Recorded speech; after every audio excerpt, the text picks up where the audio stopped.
اعوذ باللہ من الشیطان اللعین الرجیم بسم اللہ الرحمن الرحیم الحمد للہ رب العالمین والصلاة والسلام علی اشرف الانبیاء والمرسلین ثم الصلاة والسلام علی اہل بیت طیبین الطاہرین المعصومین۔ برادران و خران عزیز، سورۃ الفجر کی آیا 11، 12، 13، 14 سے متعلق جو ہے وہ ہم کچھ گفتگو کر رہے تھے۔ اللہ تبارک و تعالیٰ کا ارشاد ہو رہا ہے آیا نمبر 11 میں کہ بسم اللہ الرحمن الرحیم الذین طغوا فی البلاد فاکثروا فیہا الفساد فصب علیہم ربک سوط عذاب ان ربک لبالمرصاد۔ الذین طغوا فی البلاد، جن لوگوں نے زمین شہروں میں طغیان کیا، سرکشی کی، یہ وہ لوگ ہیں جو اس سے پہلے جن کا ذکر آیا ہے، یعنی قوم عاد و ثمود و فرعون۔ فاکثروا فیہا الفساد، اور اس میں انہوں نے بے پناہ فساد برپا کیا۔ فصب علیہم ربک سوط عذاب، بس اللہ تبارک و تعالیٰ نے ان پر عذاب کا تازیانہ برسایا۔ ان ربک لبالمرصاد، یقیناً تیرا پروردگار ظالموں کی گھات لگائے ہوئے ہے۔ تو جیسے عرض کیا لاسٹ ٹائم گزشتہ لیکچر میں کہ انفرادی طور پر اس کے جو طغیان ہے انسان کے باطن میں جب آتا ہے اور اس کا پھر عمل میں ڈھلتا ہے، اسی طریقے سے اس میں اب اجتماعی لحاظ سے جو بات کی گئی ہے کہ یہ وہ قومیں تھیں کہ جنہوں نے طغیان، جن کے باطن میں، جن کے عمل میں طغیان آیا، یعنی جو اللہ تعالیٰ کی مقرر کردہ حدود ہیں ان کو انہوں نے پھلانگا، اور پھر انہوں نے کیا کیا کہ انہوں نے فاکثروا فیہا الفساد، انہوں نے فساد برپا کر دیا۔ اور یہ فساد جو ہے وہ اندرونی اور بیرونی ہر طرح کا ہے، یعنی عمل میں ہے کہ انسان جو ہے نا وہ معاشرے کے اندر جب اس کے پاس اقتدار آ جاتا ہے تو وہ ظلم و ستم کا بازار جو ہے وہ گرم کرتا ہے، اور مظلومین کے حقوق کو پائمال کرتا ہے، عیش و عشرت کی زندگی گزارتا ہے، ہوس رانی کرتا ہے، اور ہوا و ہوس کے پیچھے وہ چلتا رہتا ہے۔ اور یہی سرکش قوموں کا جو ہے وہ انجام ہوتا ہے کہ جب ان کے اندر طغیان اور سرکشی آتی ہے تو پھر اس کے بعد پورے معاشرے جو ہیں اس فساد میں مبتلا ہو جاتے ہیں۔ تو اللہ تبارک و تعالیٰ ایسی قوموں کی جو سرگزشت بیان کرنے کے بعد ان کے انجام کی طرف بتاتا ہے کہ فصب علیہم ربک سوط عذاب، کہ تیرے رب نے ان پر عذاب کا تازیانہ برسایا۔ سوط کے معنی تازیانے کے ہیں، اور اس کے معنی اصل میں ایک چیز کو دوسری چیز سے مخلوط کرنے کے ہیں۔ اس کے بعد اس کا تازیانہ پر بھی اطلاق ہوا ہے جو چمڑے وغیرہ سے بنا ہو، اور مفسرین کے نزدیک یہ عذاب کے لیے کنایا ہے، ایسا عذاب جو انسان کے گوشت و خون سے مخلوط ہو جائے اور اس کو سخت پریشان و بے حال کر دے، تو وہ سوط ہے ایسا، یعنی عذاب، سخت عذاب جو ہے۔ اور سبا جو ہے اس کے بارے میں یہ ہے کہ اصل میں تو یہ پانی انڈیلنے اور پھینکنے کے معنی میں ہے۔ یہاں اس عذاب کی لذت اور استمرار کی طرف اشارہ ہے جو اس قوم کے اوپر ڈالا گیا، اور انہیں صفحہ زمین سے ان سرکشوں کے وجود سے زمین کو پاک کر دیا گیا، اس طرف اشارہ ہے۔ امیر المومنین فرماتے ہیں کہ قسم ہے اس کی جس نے پیغمبر اکرم صلی اللہ علیہ وآلہ وسلم کو مبعوث کیا، تم شدت و سختی کے ساتھ امتحان و آزمائش میں ڈالے جاؤ گے، اور چھلنی کی مانے تمہیں چھانا جائے گا، اور دیگ میں جو چیز طے و بالا ہوتی ہے اور جوش کھاتی ہے اور ابال آتی ہے اور طے و بالا ہو جاتی ہے، اس طرح تمہیں جو ہے نا وہ اس بھٹی میں، اس آزمائش میں ڈالا جائے گا۔ تو یہ جو سختیاں ہیں یہ انسان کی زندگی میں اس لیے آتی ہیں تاکہ وہاں سے پتہ چلے کہ وہ انسانوں میں سے کون انسان جو ہے وہ اللہ کا بندہ ہے، اور کون جو ہے وہ صرف اس نے لیبل اپنے اوپر لگا لیا ہوا ہے۔ بہرحال یہ عذاب جو ہیں یہ ان سرکش قوموں کا انجام ہے کہ جو قومیں جو ہیں وہ اللہ کے جو قائم کردہ نظام ہے اس کو چھوڑ دیتی ہیں اور اس کے بعد اس میں جو ہے نا انحراف پیدا کرتی ہیں، تو اس کے نتیجے میں اللہ تبارک و تعالیٰ ان قوموں کو برباد کرتا ہے۔ تو قوم عاد جو ہے اس کے بارے میں ہے کہ وَأَمَّا عَادٌ فَأُهْلِكُوا بِرِيحٍ صَرْصَرٍ عَاتِيَةٍ، کہ ہم نے ان کو ٹھنڈی اور جلانے والی اور آندھی سے ہلاک کیا، قوم عاد کو۔ اور اس کے بعد جو ہے وہ قوم سمود کے بارے میں کہا کہ فَأَمَّا ثَمُودَ فَأُهْلِكُوا بِالطَّاغِیَةٍ، کہ قوم سمود کو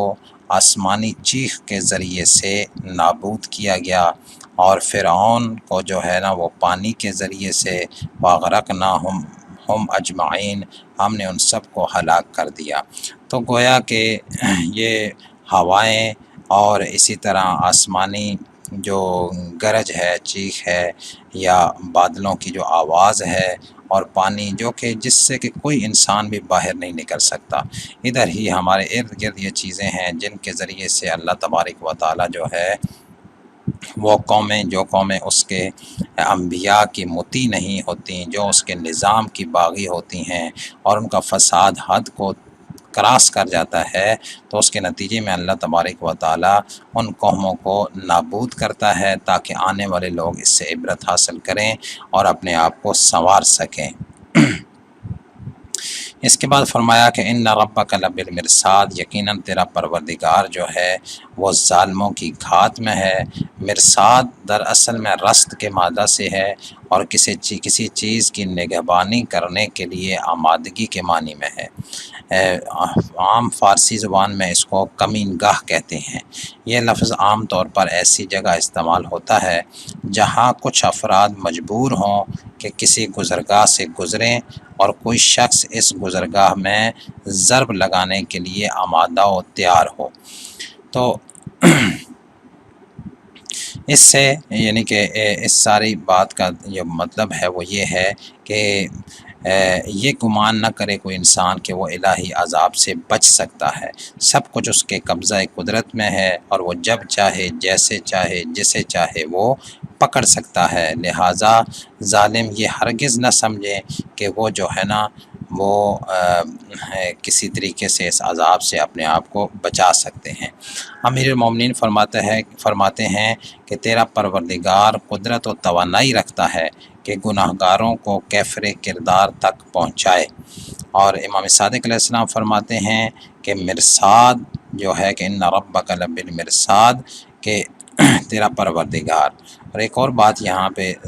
ذکر کر دوں کہ یہاں پہ آیا ہے کہ رب کا، تیرا پروردگار، اس کا مطلب ہے کہ یہ جو سنت ہے، یہ جو اللہ تعالیٰ کی جو سنت ہے، یہ اس امت کی طرف بھی اشارہ ہے، یعنی تیرے رب کا، ان ربک لبالمرصاد، کہ تیرا رب جو ہے وہ ظالموں کی گھات میں ہے۔ لہذا کوئی انسان اپنے آپ کو اس سے یہ نہ سمجھے کہ مسلمان کے یہ ظلم کرتے رہیں گے تو ان کو کوئی پوچھنے والا نہیں ہے، ایسا نہیں ہے۔ اور نہ ان کو جو ہے نا دوسروں کے ظلم و ستم کے اوپر جو ہے نا وہ ہمت ہارنی چاہیے، بلکہ ان کا مقابلہ کرنا چاہیے، کیونکہ ان کا پروردگار ان کے ساتھ ہے اور ان ظالموں کو جو ہے وہ نیست و نابود کر دے گا اور ان کی گھات میں ہے اور ان کی طاق میں ہے۔ بہرحال امام صادق علیہ السلام فرماتے ہیں کہ مرصاد ایک پل ہے اس راستہ پر جو جہنم کے اوپر سے گزرتا ہے۔ جس شخص کی گردن پر کسی مظلوم کا حق ہوگا وہ اس پر سے نہیں گزر سکے گا۔ آخر میں ایک اور حدیث پیغمبر اکرم صلی اللہ علیہ وآلہ وسلم سے مروی ہے کہ آپ فرماتے ہیں کہ جبرائیل امین نے مجھ کو خبر دی کہ جس وقت اللہ تبارک و تعالی اولین و آخرین کی مخلوق کو میدان حشر میں جمع کرے گا تو جہنم کو لے آئے گا اور پل صراط کو، جو بال سے زیادہ باریک اور تلوار سے زیادہ تیز ہے، اس پر رکھ دے گا۔ اس صراط پر 3 پل ہوں گے۔ پہلے پل پر امانت و رستگاری اور رحمت و محبت ہے، اور دوسرے پل پر نماز، اور تیسرے پل پر پروردگار عالم کا عدل ہوگا۔ لوگوں کو حکم دیا جائے گا کہ وہ اس پل پر سے گزریں۔ جنہوں نے امانت اور رحم میں کوتاہی کی ہوگی یعنی صلہ رحم میں کوتاہی کی ہوگی، وہ پہلے پل پر ہی رہ جائیں گے۔ اگر اس سے گزر گئے تو نماز میں کوتاہی کی ہوگی تو دوسرے پل پر ہی رہ جائیں گے، اور اگر اس سے بھی گزر گئے تو اپنے راستے کے آخر میں عدل الہی پائیں گے، اور ان ربک لبالمرصاد کے یہی معنی ہے۔ تو یہ روضۃ الکافی میں جو ہے نا یہ حدیث جو ہے وہ نقل ہے۔ اور امیر المومنین فرماتے ہیں کہ اگر اللہ تبارک و تعالی ظالم کو مہلت دے دے تو اس کی سزا ہرگز ختم نہیں ہوگی، اور وہ ستمگاروں کی گھات میں ہے، اور اس طرح ان کے حلق کو اپنے دست قدرت میں لیے ہوئے ہے کہ جس وقت چاہے گا اس طرح دبا دے گا کہ اس کا لعاب دہن تک گلے سے نیچے نہیں جا سکے گا۔ یعنی اللہ تبارک و تعالی جو ہے وہ اس طرح ان انسانوں کو جو ہے وہ گھیرے ہوئے ہے، بلکہ تمام مخلوقات کو، لیکن انسان غفلت میں ہے اور اللہ تبارک و تعالی کی پکڑ سے اپنے آپ کو مامون سمجھتا ہے، اپنے آپ کو امان میں سمجھتا ہے اور توبہ بھی نہیں کرتا۔ تو یہ افسوس ہے اس انسان کے اوپر جو اس طرح غفلت میں زندگی گزارے۔ اللہ تبارک و تعالی سے دعا گو ہیں کہ وہ اپنے حبیب اور آل طاہرہ کے صدقے میں ہمیں جو ہے وہ تمام برائیوں سے، تمام انحراف سے، تمام ہوا و ہوس کے اتباع سے محفوظ فرمائے کہ جس کے ذریعے سے اگر انسان ان میں مبتلا ہوں تو اس کے عذاب کی گرفت میں آ جائیں۔ والسلام علیکم ورحمۃ اللہ وبرکاتہ۔